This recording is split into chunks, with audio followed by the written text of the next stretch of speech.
Welcome back to a video. This is Ayush and आज अपने साथ में है Skoda Slavia. Already first drive impression में चला के आपको बता चुका हूँ इसका 1.5 लीटर 1 लीटर मैनुअल ऑटोमेटिक चारों ऑप्शंस। बट ये अभी पर्टिकुलर 1.5 लीटर ऑटोमेटिक यानी कि DSG मेरे साथ में है और पिछले कुछ 7-8 दिनों से मैं इस गाड़ी को बहुत अच्छा खासा एक्सपीरियंस कर चुका हूँ, हाईवे पे भी और नॉर्मल सिटी ट्रैफिक में भी, दिल्ली गुड़गांव वाले एरिया में। तो ओवरऑल मेरा एक्सपीरियंस कैसा है और क्या 2025 में अगर आप सेडान देख रहे हो तो इसे आपको कंसीडर करना चाहिए। सबसे पहले तो आइडियल पे इस इंजन की आवाज़ सुन लो। AC चालू है, दैट्स वाई थोड़ा सा आवाज़ ज़्यादा आपको फील हो रही होगी। यहाँ पे इंसुलेशन प्लेट नहीं है। बोनेट काफ़ी हेवी है, 5 स्टार सेफ्टी रेटिंग है कार के अंदर। मोंटे कार्लो ये एडिशन है स्लाविया का, 18,33,000 रुपीज़ एक शोरूम प्राइस है। अब GST के बाद में अगेन थोड़ा सा आपको डिस्काउंट मिल जाएगा और वैसे भी आपको जो है वो डिसेंट डिस्काउंट जो है वो स्कोडा स्लाविया पे मिल जाता है। तो जिस प्राइस पॉइंट पे गाड़ी अभी एक शोरूम पे ना ऑलमोस्ट मोटा मोटा उतनी ही प्राइस पे आपको ऑन रोड पड़ जाती है आफ्टर डिस्काउंट। तो एक बढ़िया पैकेज जो है मैं इसको बोलूँगा। सबसे पहले मैं बता दूँ, जो लोग सोच रहे होंगे यार सेडान है, 179 mm का ग्राउंड क्लियरेंस मिल जाता है।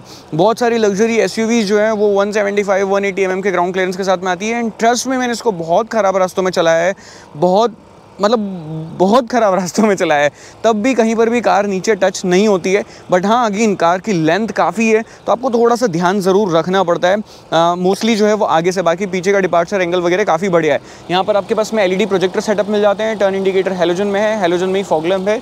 सभी के थ्रोज वगैरह अच्छे हैं, कोई दिक्कत नहीं है। हेडलैम्प का मैं आपको अभी बता देता हूँ। ऑलमोस्ट मान के चलो कि 80-90 की स्पीड, 100 की स्पीड तक जो है वो आप कर सकते हो अगर रोड पे बिल्कुल भी लाइट नहीं है तो। उस टाइप के थ्रोज आपको मिलते हैं।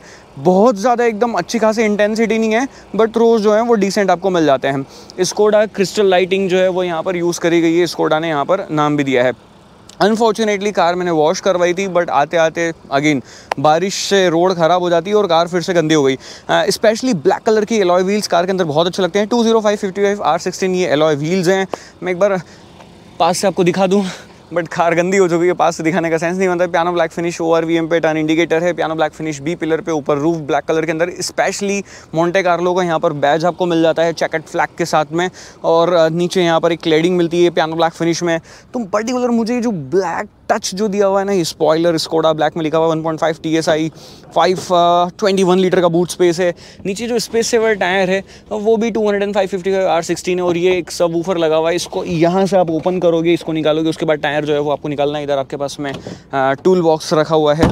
अगेन पीछे 4 पार्किंग सेंसर है, 4 नहीं 3 आई गेस, हाँ 3 पार्किंग सेंसर है। कैमरा है, 360 कैमरा इसमें नहीं आता है, ठीक है, कोई दिक्कत नहीं है। और दैट्स इट। पीछे डिपार्चर एंगल काफ़ी बढ़िया है। पीछे ड्रम ब्रेक है, डिस्क होते तो मज़ा आ जाता है। एटलीस्ट इस टॉप मॉडल में तो देना चाहिए था कंपनी को। अरे यार, ये एयरटेल वालों ने जान ले रखी है। ठीक है, अब यहाँ पर अगर बात करें तो डोर्स की ओपनिंग काफ़ी अच्छी है, बैठने करने में कोई दिक्कत परेशानी नहीं आती है। थर्ड वगैरह बहुत बढ़िया है। यहाँ पर कोई बहुत ज़्यादा हम्प नहीं है, बैठा जा सकता है। सेंटर में भी अगर छोटा बच्चा होगा तो आराम से बैठेगा और 2 लोग तो बड़े ही आराम से यहाँ पर बैठते हैं। Arm rest, 2 cup holder. Amenities में आपके पास में AC वेंट है, 2 टाइप सी पोर्ट है जो कि फास्ट चार्जिंग आपके फ़ोन को कर देती है। यहाँ पे फ़ोन रखने के लिए दोनों जगह स्पेस है और दोनों ही सीट के पीछे भी आपको जो है अपना ये मैगजीन होल्डर मिलता है। पीछे अगेन ये तीनों हेडरेस्ट जो हैं वो आपके एडजस्टमेंट फंक्शन के साथ में आते हैं। मोंटे कार्लो यहाँ पर लिखा हुआ है, स्पेशल एडिशन बोल सकते हैं। स्पेशल तो क्या मतलब, ठीक है, मोंटे कार्लो आता है। और यहाँ पर आपके पास में रूफ कंप्लीट ब्लैक है और जो मटेरियल है अच्छा लगता है, फील अच्छा होता है। और कोट हैंगर जो है वो यहाँ पर दिए हुए हैं बट सन ब्लाइंड जो है वो होने चाहिए थे, सन कर्टन यहाँ पर नहीं है। और जो सीट है वो थोड़ी सी अपराइट फील होती है। लॉन्ग डिस्टेंस ट्रेवल में जो है वो आपको लगेगा 200-300 किलोमीटर चलाने के बाद में एक गैप जो है वो ब्रेक जो है वो लेना बनता है। बाकी 1 लीटर बोतल आराम से होल्ड कर लेते हैं। Soft touch material, red colour की स्टिचिंग से। That's it. चलते हैं आगे। ऊपर sunroof, shark fin antenna, panoramic sunroof नहीं है। क्या हो गया, यहीं तो हूँ मैं यार, क्या हो गया, यहीं हूँ मैं, चुप। तो ये देखो, इलेक्ट्रॉनिक एडजस्टमेंट फंक्शन के साथ में फ्रंट दोनों ही सीट्स आपको मिल जाती हैं। देन यहाँ पर हेडलैम्प्स के कंट्रोल्स हैं, ऑटो पे इसको रखना होता है मोस्टली। मैंने ऑन करके आपको बताने के लिए यहाँ पे ऑन करे थे इसको। थोड़ा सा स्पेस है, आप चाहें तो अपने वैलेट वगैरह रख सकते हैं। यहाँ पर 1 लीटर आराम से बॉटल आ जाती है। डोर की थर्ड बहुत प्यारी है। यहाँ पर ये जो ब्लैक कलर, जो रेड वगैरह ये जो इंसर्ट्स यूज़ करी हुई हैं, इससे डैशबोर्ड काफ़ी प्रीमियम, अच्छा फील, अच्छा टच जो है वो देता है। बैक पीछे रख देता हूँ मैं। ओके, ऑटो डिमिंग IRVM ऊपर। स्कोडा का ये जो ट्विन पॉट स्टीयरिंग व्हील है काफ़ी अच्छा लगता है। नीचे मेटल ऑन पेडल और डेड फुट रेस्ट है। स्टीयरिंग की हाइट रीच आप जो चाहें अपने अकॉर्डिंगली एडजस्ट कर सकते हैं। पैडल शिफ्टर्स हैं। ऑटो डिमिंग IRVM तो मैंने बता दिया। ऑटोमेटिक हेडलैम्प, ऑटोमेटिक ये रेन सेंसिंग वाइपर भी यहाँ पर है। देन उसके बाद में यहाँ पे जो डिजिटल इंस्ट्रूमेंट क्लस्टर है काफ़ी इजी है इसको यूज़ करना। यहीं से सारी थीम्स वगैरह जो हैं वो चेंज हो जाती है, तो जो भी आपको देखना है वो आप यहीं से फटाफट से चेंज कर सकते हो। ऐसा नहीं कि बहुत अंदर जाके आपको थीम वगैरह चेंज करनी पड़ती है। इधर ऑडोमीटर दिखा रहा है, इधर आपके पास में फ्यूल कितना बाकी है वो दिखा रहा है, फ्यूल रेंज दिखा रहा है, स्पीड दिखाएगा, इधर गियर एंगेजमेंट और आपका इंजन टेम्परेचर, ऊपर टेम्परेचर नॉर्मल बाहर का और टाइम। स्क्रीन काफ़ी अच्छी है। Android auto, Apple CarPlay, wireless connect होता है, सीमलेसली वर्क करता है, कोई परेशानी कोई दिक्कत नहीं आएगी आपको। इवन जो स्क्रीन के सारे फीचर्स हैं वो भी बहुत ही अच्छी तरीके से एकदम शॉर्टकट दिए। जैसे सेटिंग पे क्लिक करा, ऑडियो की सेटिंग आ गई, कनेक्ट, वेले मोड, स्क्रीन ऑफ, हर एक चीज़। तो बहुत ही इजी टू यूज़, बहुत ही मिनिमल सा UI दिया हुआ है, बहुत ही सॉर्टेड है। कोई 1% में मतलब ऐसा नहीं लगा कि हाँ इसके अंदर और कुछ होना चाहिए। ये एक स्ट्रिप दी हुई है यहाँ पर, रात में एम्बिएंट लाइट लगती है, बट सीन ये है कि वो एम्बिएंट लाइट एक ही है, वाइट कलर की है, तो वो बोरिंग सी लगती है। थोड़ा सा और जो है कलर्स उसमें दे सकते थे, एटलीस्ट 10-12 कलर और होने चाहिए थे। और यहाँ पर आपके पास में ग्लो बॉक्स की साइज़ अच्छी है और कूलिंग फंक्शन के साथ में आता है। यहाँ पे डोंट नो ये स्पेस क्यों दिया हुआ है, यहाँ से कुछ भी रखोगे तो एकदम आप एक्सेलरेट करोगे और ये पीछे आ जाएगा। तो यहाँ पे या तो आप हो सकता है कि अपने भगवान को जो है वो बिठा सकते हैं, वो लाइक अपने को गम से चिपकाना पड़ेगा। देन यहाँ पर ये सीट वगैरह अच्छी हैं, अपॉल्स्ट्री अच्छी है। 6 फीट का बल्कि अगर पर्सन है तब भी ये आराम से यहाँ पर बैठ सकते हैं, होल्ड करेगा आपको। यहाँ पे मोंटे कार्लो लिखा हुआ है। देन वैनिटी मिरर, इधर कार्ड होल्डर है, ओके। और यहाँ पर आपके पास में ये सनरूफ ओपन करने के लिए शेड काफ़ी मोटा है, लाइक लिटरली काफ़ी मोटा है। मेरे को बहुत ही बढ़िया मतलब अच्छा लगता है। ये शेड लगा के रखता हूँ यहाँ से, मतलब लाइक ऐसा लगता है कि ये चीज़ बहुत अच्छी करी है स्कोडा ने, क्योंकि ये अगर पतला होता ना गाड़ी बहुत गर्म होती, बिकॉज पूरा ब्लैक इंटीरियर है और साइड में पीछे कर्टन वगैरह भी नहीं है। वेंटिलेटेड सीट है, लॉक अनलॉक बटन यहाँ पे ऑटो ऑन ऑफ यहाँ से कर सकते हैं। AC के टच कंट्रोल्स हैं, पैनल्स हैं। ये थोड़ा सा आपको डिस्ट्रैक्ट ज़रूर करता है AC जब आप लाइक चलाते इसको यूज़ करते हैं। तो अभी D में डाली है। ये रोड पूरी कंप्लीटली आगे से पीछे तक जो है वो कंप्लीट ब्लॉक है। चलो एक बार मैं इसको रिवर्स में डाल के इसके कैमरे की क्वालिटी बता देता हूँ। ये देखो, डिसेंट कैमरा क्वालिटी है, रात में भी और दिन में भी ऐसे कोई परेशानी एज सच कैमरा क्वालिटी से रिलेटेड जो है वो आपको नहीं आने वाली है, ठीक है। अभी एक बार उधर चलते हैं, 0 to 100 भी कर लेते हैं, थोड़ा सा एक्सेलरेशन टेस्ट जो है वो कर लेंगे। इसमें आपके पास मैनुअल शिफ्टिंग भी है, स्पोर्ट शिफ्टिंग भी है, पैडल शिफ्टर्स भी हैं। सो आपको जिसमें स्विच करना है आप कर सकते हो, बट अनफॉर्चुनेटली इसके अंदर आप होल्ड नहीं कर सकते हो रेव को किसी भी गियर पे, ऑटोमेटिकली आप शिफ्टिंग जो है वो कर देता है। फ्रंट व्हील ड्राइव कार है और 1 लीटर, 1.5 लीटर, मैनुअल और ऑटोमेटिक दोनों में आप ऑप्ट कर सकते हो। बट 1.5 लीटर में ऑप्ट करने के जो मज़े हैं उसकी बात अलग है। ओके, और सबसे पहले मैं आपको बता देता हूँ क्रॉल स्पीड क्या है कार की। बहुत सारे लोगों को वो भी जानने में इंटरेस्ट होता है, तो ऑफकोर्स जानना चाहिए, व्हाई नॉट। अराउंड 4-5 की स्पीड पे जो है वो ये कार क्रॉल कर रही है। स्पोर्ट्स, मैनुअल शिफ्ट, ओके, और ट्रैक्शन कंट्रोल ऑफ कर दें, ठीक है, गुड टू गो। एक्सेलरेटर पूरा प्रेस कर दिया है, अराउंड 1500 RPM तक ये ले रहा है, उसके ऊपर ले ही नहीं रहा है।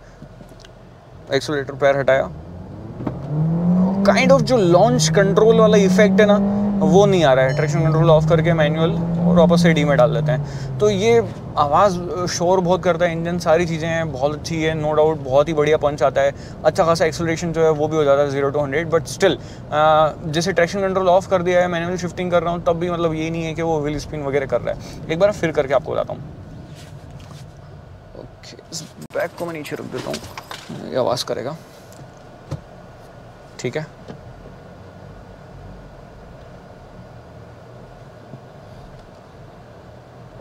रेस ऊपर ले ही नहीं रहा ना, ये देखो,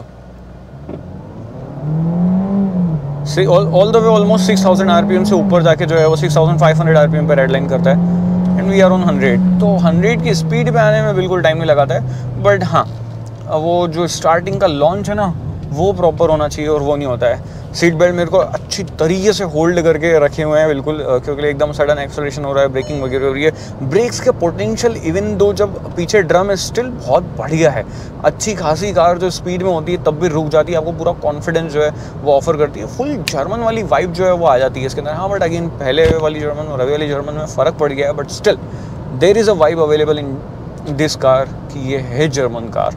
और ऑल द वे ये इंडिया के जो लाइक प्लेटफॉर्म बनाया है उसके ऊपर बनी हुई है, सभी चीज़ें हैं, but still the engineering is from German, और वो है in terms of handling, performance, calibration, सभी चीज़ों के मामले में। मतलब आप इसको भगाओगे ना तो आपको बड़ा जो मज़ा आता है ना यार, मतलब एकदम सुकून सा मिलता है, स्ट्रेस रिलीज होने लग जाता है, वो वाली चीज़ है। अब हाँ, नेक्स्ट अपन बात करते हैं जैसे सिटी वगैरह ट्रैफिक में आप चला रहे हो तो कैसा कुछ फील होता है उसके बारे में। सबसे पहले व्यूइंग एंगल डिसेंट है, कोई दिक्कत नहीं है, सेडान है, ऐसा मत सोचना कि बोनेट वगैरह आपको दिखता है, बट डिसेंट व्यू जो है वो आपको मिल जाता है। ORVM से भी डिसेंट व्यू मिल जाता है, IRVM भी ठीक ठाक व्यू आपको दे देगा। अगर पीछे 3 लोग बैठे हुए हैं तो थोड़ा सा व्यू ऑब्स्ट्रक्ट जो है वो होगा ही होगा आपका ये IRVM से। बाकी 360 कैमरा होना चाहिए था, उसकी कमी मेरे को लगी। एडास लेवल 1 भी नहीं है इसके अंदर, उसकी कमी मेरे को बिल्कुल भी नहीं लगी। मेरे को ज़रूरी नहीं है कि हो नहीं हो, फ़र्क नहीं पड़ता, बट स्टिल हो तो अच्छी बात है, क्योंकि जिस प्राइस पॉइंट पे ये लोग गाड़ी को बेच रहे हैं, ऑलमोस्ट 20 लाख रुपए के आसपास जो है वो 20.5 लाख रुपए के आसपास ये जाती है ऑन रोड, तो उस प्राइस पॉइंट पे ऑफ कोर्स यार बनता है कि एडास लेवल 2 जो है वो होना चाहिए, क्योंकि ऑलमोस्ट इससे छोटी गाड़ी बड़ी गाड़ी प्रोवाइड कर रही है, बट इनके पास में अभी वो चीज़ नहीं है। 360 कैमरा तो बेसिक चीज़ है, वो भी नहीं है। हॉर्न थोड़ा सा ऐसे दबा दबा सा लगता है, हॉर्न में मतलब ऐसा लगता है कि और थोड़ी सी जान होनी चाहिए, और थोड़ा सा लाउड जो है वो होना चाहिए, तो हॉर्न काफ़ी ऐसे लो साउंड जो है वो फील करता है। देन उसके बाद में अब ट्रैफिक में आपको चलाने में परेशानी कहीं पे नहीं आएगी यार, मतलब इजीली अगर आप यूज़ टू हैं सेडान चलाने में तो बहुत ही इजीली जो है वो आप चला लोगे। स्टीयरिंग का कैलिब्रेशन वगैरह बहुत सॉर्टेड है, कोई दिक्कत परेशानी नहीं है। देन ब्रेकिंग बाइट्स वगैरह काफ़ी अच्छी है। इनिशियली जो चीज़ आपको थोड़ी सी वियर्ड लगेगी वो ये है कि ये जो DSG गियरबॉक्स है ना, ये फर्स्ट गियर में एकदम से उठने की कोशिश करता है, वहाँ पर बहुत ज़्यादा पावर जो है वो अवेलेबल होती है, टॉर्क अवेलेबल होता है। Almost 150 PS of power to 50 Nm of torque ये इंजन प्रोवाइड करता है अपने को।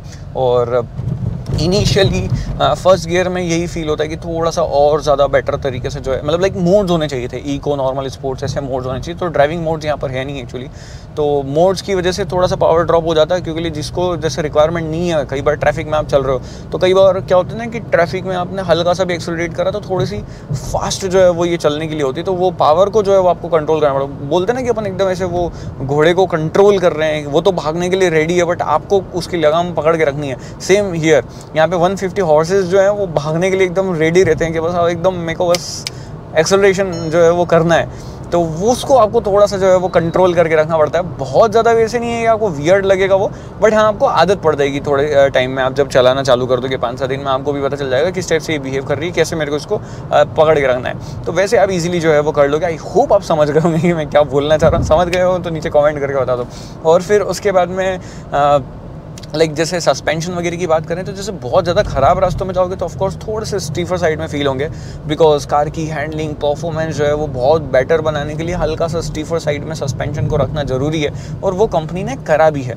और लिटरली वो चीज़ अब जैसे ये ख़राब रास्ते वगैरह में जैसे ये थोड़ा बहुत आ गया तो ये आपको फील होते हैं कि हाँ एंडुलेशन से निकल रहे हो, पैच वर्क से निकल रहे हो, स्पीड बम्प्स वगैरह पे से सबसे निकल रहे हो, तो वहाँ पर वो थोड़ा सा स्टिफनेस वगैरह फील होती है, वो और ज़्यादा बेटर तरीके से की जाती। तो प्रॉब्लम ये है कि हैंडलिंग और वो सब परफॉर्मेंस में जो है वो ये गाड़ी उतनी बेटर नहीं हो पाती जितनी बेटर ये अब भी है।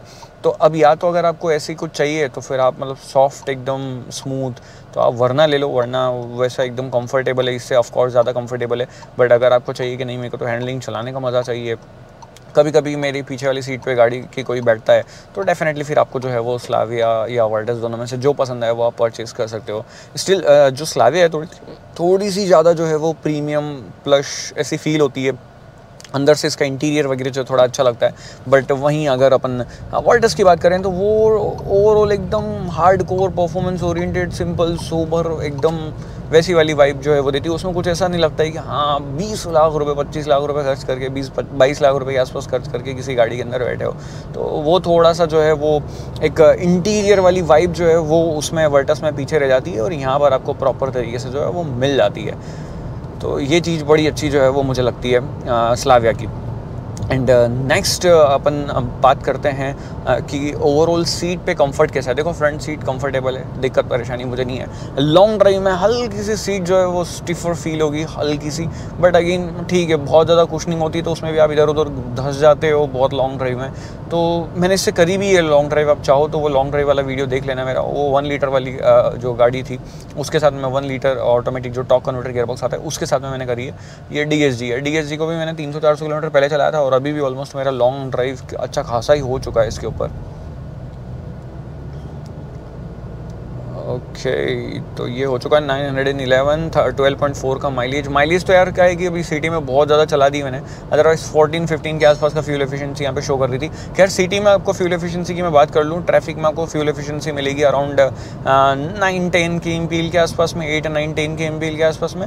हाईवे पर अगर आप चलाते हो तो डेफिनेटली अगर आप अच्छे से 100-110 की स्पीड पर क्रूज़ कर रहे हो तो 14-15 की माइलेज जो है वो आप इस गाड़ी से निकाल सकते हो। कंपनी 19 की क्लेम करती है, बट हाँ उसके लिए फिर आपको 80 पे की स्पीड पे चलानी पड़ेगी, 2 सिलेंडर टेक्नोलॉजी आपकी एक्टिवेट रहेगी, उस कंडीशन में आपको जो है वो माइलेज मिलेगी। बट आप ऑन एन एवरेज जो है 14-15 अगर 4-5 लोग बैठ के जा रहे हो, बूट में सामान भी है, 90-100-110 की स्पीड के आसपास आप क्रूज़ कर रहे हो, वहाँ पर आपको 14-15 की एमपीएल की फ्यूल एफिशिएंसी जो है वो मिल जाएगी। तो ये चीज़ भी मतलब सही है यार, मेरे को इतनी पावर के हिसाब से और जिस हिसाब से गाड़ी चलती है सही माइलेज जो है वो गाड़ी दे रही है। कोई दिक्कत या कोई ऐसा वो नहीं है मेरे को कि माइलेज जो है वो कम है गाड़ी का। ओके एंड नेक्स्ट अप अगर बात करी जाए कि हेडलाइट की बात कर ली मैंने, इंटीरियर में रात में कैसे फील है तो वो मैंने बताया एम्बिएंट लाइट एक ही है, वो नंबर्स अगर उसके थोड़े ज़्यादा होते तो अच्छा होता, वो थोड़ी सी कमी मेरे को लगी। बाकी सभी चीज़ें अच्छी है, वेंटिलेशन फंक्शन काफ़ी अच्छी तरीके से काम कर रहा है सीट का। थोड़ा सा मतलब 2 पॉइंट ही इसमें दिए हुए हैं, वो भी ठीक है, बट अगर 3 होते तो वो थोड़ा सा वेरिएशन हो जाता है कि हाँ अलग अलग नंबर्स पे आप उसको सेट कर सकते हो, तो वो भी यहाँ पर 2 ही दिए हुए हैं।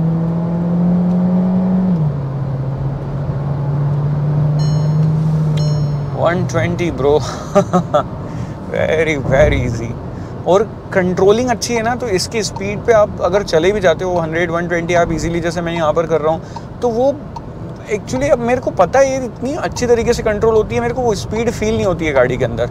तो ये चीज़ जो है वो लाइक आपको जर्मन कार्स ही ऑफर कर सकती है। बट ये जैसे रोड के एंडुलेशंस वगैरह हैं, ये सब यहाँ पर फील होते हैं ना, वो थोड़ा सा वियर्ड जो है वो लगता है कि इनको थोड़ा सा करना चाहिए। बट वही बात है यार, परफॉर्मेंस तो इन लास्ट मेरा यही है कंक्लूजन कि परफॉर्मेंस अगर आपको चाहिए थोड़ा सा कंफर्ट से कॉम्प्रोमाइज़ करना पड़ेगा, कंफर्ट आपको चाहिए तो थोड़ा सा परफॉर्मेंस में कॉम्प्रोमाइज़ करना पड़ेगा। अब ऐसा तो यही नहीं कि सस्पेंशन ट्विक्स हो जाएंगे, यहाँ पर एक बटन दबाते से कि आपको कंफर्ट चाहिए तो डैम्पिंग उसके अकॉर्डिंगली सेट हो गई है, स्पोर्ट्स चाहिए तो उसके हिसाब से हार्ड हो गई है डैम्पिंग, तो वो सब चीज़ें यहाँ पर नहीं हो सकती है जिस प्राइस पॉइंट पर गाड़ी आती है। ओके बट स्टिल जो है वो बेस्ट है।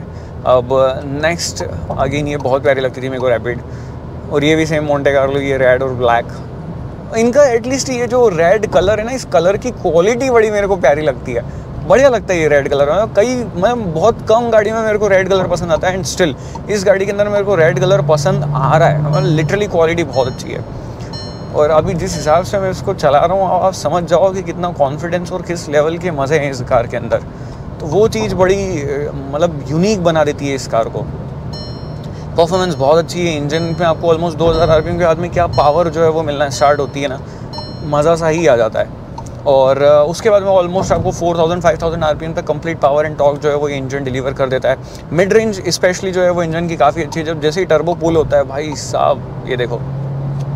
और यहाँ पर एक्सेलरेटर में भी ऐसे वो ड्यूल वो है कि मतलब लाइक सॉरी मैं बार बार स्पीड लिमिट क्रॉस कर रहा हूँ कि आप एक्सेलरेट कर रहे हो, पूरा प्रेस करने के बाद में एक आता है ना कि अपने बटन स्टार्ट कर दिया, और वहाँ पर जैसे आप प्रेस कर देते हो फिर तो क्या पुल होती है, क्या मज़ा आ जाता है, सही साथ पुश जो है वो आपको दे देती है। अब एक चीज़ और मेरे को लगती है कि जो ये गाड़ी परचेज़ कर रहा है ना वो इंजन की आवाज़ सुन रहा है, एग्जॉस्ट नोट जो है वो मिस हो जा रही है, तो थोड़ा सा साउंड जो है वो एग्जॉस्ट नोट में से आ जाता है ना, लिटरली वाइब मैच हो जाती है यार, पूरी गाड़ी एकदम कंप्लीट हो जाती है। अब म्यूज़िक सिस्टम की भी बात कर लेते हैं, देखो अगर आप लॉन्ग ड्राइव कर रहे हो म्यूज़िक वगैरह सुनना पसंद है तो एक डिसेंट लेवल का 60-70 की वॉल्यूम जो परसेंट जो वॉल्यूम है वहाँ पर बढ़िया खासा बेस आपको और अच्छा खासा ट्रिपल वॉइस और सभी चीज़ें मिड टोन्स वगैरह मिल जाती है। बट जैसे ही आप 60-70% की वॉल्यूम से ऊपर जाना चालू होते हो सब चीज़ें इधर उधर हिल जाती है, उसके बाद में फिर जो है वो मतलब रह नहीं जाती है इसके अंदर वाइब कि हाँ अब आप उसके सुनो या पूरा मज़ा लो, वो थोड़ा सा जो है वो इसके अंदर पेंडिंग रह जाता है। तो आप अगर म्यूज़िक लवर हैं तो एक डिसेंट लेवल तक साउंड जो है वो आपको बेस वगैरह सभी चीज़ें प्रोवाइड कर देगा, बट उसके बाद में जो है वो फिर आपको कमी महसूस होगी कि हाँ यहाँ पर जो है वो उतना अच्छा साउंड या म्यूज़िक क्वालिटी जो है वो नहीं है। सो दैट्स इट, यही सभी चीज़ें हैं। ये मेरा फर्स्ट लाइक कंप्लीट रिव्यू जो है वो मैं बोल सकता हूँ POV फॉर्मेट में मैंने आपको दे दिया है स्लाविया 1.5 DHG। ऑफकोर्स गाड़ी को आए को 2-3 साल हो गए हैं, स्टिल मैंने बीच बीच में अलग अलग अपडेट्स वेरिएंट्स वगैरह कवर करे थे, बट रहता है ना कि हाँ एक बार प्रॉपर बहुत अच्छे से चलाने के बाद में जो आप वाइब ले रहे हो कार से और वो वाइब आप शेयर करो, जो आप एक्सप्रेस करो अपनी फीलिंग, उसकी बात अलग होती है। तो अब यहाँ तक अगर देख चुके हो तो आप लोगों को भी वाइब आ चुकी होगी स्लाविया को लेके कि किस टाइप की गाड़ी के अंदर वाइब है और क्या आपकी वाइब से ये वाली गाड़ी जो है वो मैच खाती नहीं खाती, आपकी पर्सनैलिटी को सूट करेगी नहीं करेगी, आप समझ गए होंगे। तो मेक श्योर आप लाइक प्लान कर सकते हो स्लाविया अगर इफ़ यू वांट। स्टिल अगर आपको चाहिए कि आपको कुछ और जानना है, वर्टस रिलेटेड कुछ डाउट हो, उसकी मैंने एक लॉन्ग ड्राइव करी है, वो आप लोग देख लेना, मैं लिंक दे दूंगा। भूल जाता हूँ कितनी बार तो मैं लिख देना बस यूट्यूब पे वर्टस आयुष SSM, आपको मेरी वीडियोस मिल जाएगी। स्लाविया और आयुष SSM लिख दोगे तो मेरी वीडियो मिल जाएगी, तो वैसे करके आप सर्च करके और देख सकते हो वहाँ पे लॉन्ग ड्राइव रिव्यू वगैरह सभी चीज़ें। और मैंने सब चीज़ें ऑलमोस्ट कवर कर दी है। गियरबॉक्स, हाँ गियरबॉक्स से रिलेटेड थोड़ी सी बात कर लेते हैं। देखो डी में चलाने में ही मज़ा आता है, एस पे डालोगे थोड़ा सा साउंड ज़्यादा करती है, गियर शिफ्टिंग थोड़े से स्लो हो जाते हैं, मतलब अप शिफ्ट वगैरह जो है वो थोड़ी सी ज़्यादा ऐसे रेड लाइन वगैरह की तरफ ये पुश करती है। बट वही है कि वो फिर ऐसा लगता है कि शोर, मतलब बहुत ज़्यादा ऐसे इंजन शोर कर रहा है और आपको लगता है कि ठीक है डी में भी डिसेंट पुल मिल जाता है। Manually up shifting down shifting तब मज़ा आती है ना कि लाइक अभी जैसे सपोज मैं ये मैनुअल शिफ्ट कर लिया, अब ये ऑटोमेटिकली तो अप शिफ्ट कर दी, तो मेरा मतलब ही क्या हुआ इसको, मतलब मैं यार या तो लिमिट पे उसको होल्ड करके रखूँ तो समझ में आए कि हाँ चलो ठीक है मैं मैनुअली अप शिफ्टिंग या डाउन शिफ्टिंग कर रहा हूँ। अब यहाँ पर मैं अगेन ही मैनुअल शिफ्टिंग पे M2 पे लेके आ गया, ये M3 पे पहुँच गई, तो होल्ड तो हो ही नहीं रहा, तो यहाँ मेरे को मज़ा आते ही नहीं है। एस पे ठीक है थोड़ी सी एक्सेलरेशन वगैरह आपको बढ़िया मिल जाता है, बट स्टिल वही बात हो जाती है कि थोड़ा सा आपको जो है वो ध्यान, मतलब लाइक ऐसा वियर्ड से साउंड जो है वो आता है। अभी जैसे ये देखो एस पे डाल देता हूँ मैं, ये देखो अभी भाग रही है, अच्छा खासा पुल दे रही है, सब चीज़ें स्पोर्ट्स में, बट फिर भी मेरे को ऐसा लगता है कि या तो ये इधर से मैनुअल शिफ्टिंग कर लो ये, और या फिर आप जो है वो खुद से अपना मतलब लाइक डी पे ऐसे डालो और छोड़ दो और चलाते रहो। तो it's all up to you कि आपको किस पे। डी जो इसका ये ऑटोमेटिक ड्यूल क्लच ट्रांसमिशन है, बहुत समझदार है, इसको पता है कि आप किस टाइप से एक्सेलरेशन प्रेस कर रहे हो, ये ऑटोमेटिकली उसको अडॉप्ट करता रहता है, उसके accordingly up shift down shift करता है। एक चीज़ और बताता हूँ, 100 की स्पीड पे चल रहे हैं और अराउंड RPM जो है वो होंगे 2000, हाँ ऑलमोस्ट 2000 RPM पे हैं। 110 पे अपन जब पहुँच रहे हैं, 120 पे एक बार बता देता हूँ, खाली रोड है अभी तो 120 पे जो है स्पीड, एक तो ये स्पीड लिमिट का बड़ा वो है यार, वो आगे आ जाता है और छुपा ही देता है सब कुछ। ऑलमोस्ट 2400 RPM के आसपास में जो है वो 2400 RPM के आसपास में अपन रहते हैं। तो 7 स्पीड ड्यूल क्लच ट्रांसमिशन है, तो RPM थोड़े से मेरे को ज़्यादा ऊपर की तरफ फील होते हैं। 110 पे अपन चलते हैं तो 2100-2200 RPM पे रहते हैं। 100 पे आते हैं एक बार कि 100 की स्पीड पे कितने, 100 की स्पीड पे कितने वो रहते हैं RPM, तो ऑलमोस्ट 1900 RPM, 1850, 1900 RPM के आसपास में जो है वो ये रैव कर रहा होता है और अराउंड 16 kmpl 15 kmpl के आसपास की फ्यूल एफिशिएंसी इस टाइम पे दे रहा है। That's it. अब आई डोंट थिंक कुछ और छूटा होगा, अब भी अगर कुछ छूटा है तो नीचे याद दिला दो, कमेंट में मुझसे पूछ लेना, इंस्टाग्राम पे कनेक्ट हो जाओ। ऐसी वीडियो मैं चैनल पे लेके आता रहता हूँ। नेक्स्ट कौन सी वीडियो आपको देखनी है, और ये POV फॉर्मेट में कंप्लीट रिव्यू, ड्राइव रिव्यू कैसा लगा वो भी बताओ, क्योंकि मोस्टली जो है वॉक अराउंड में कैमरे में ऐसे करता हूँ और फिर बाकी POV चलता है। तो हर एक अपना ओपिनियन जो है वीडियो का शेयर कर दो, और क्या चीज़ छूट गई, क्या चीज़ और इंक्लूड करनी चाहिए वो भी आप मुझे नीचे कॉमेंट बॉक्स में बता के जाओ। मिलते हैं नेक्स्ट वीडियो में, until then drive safe, ride safe guys.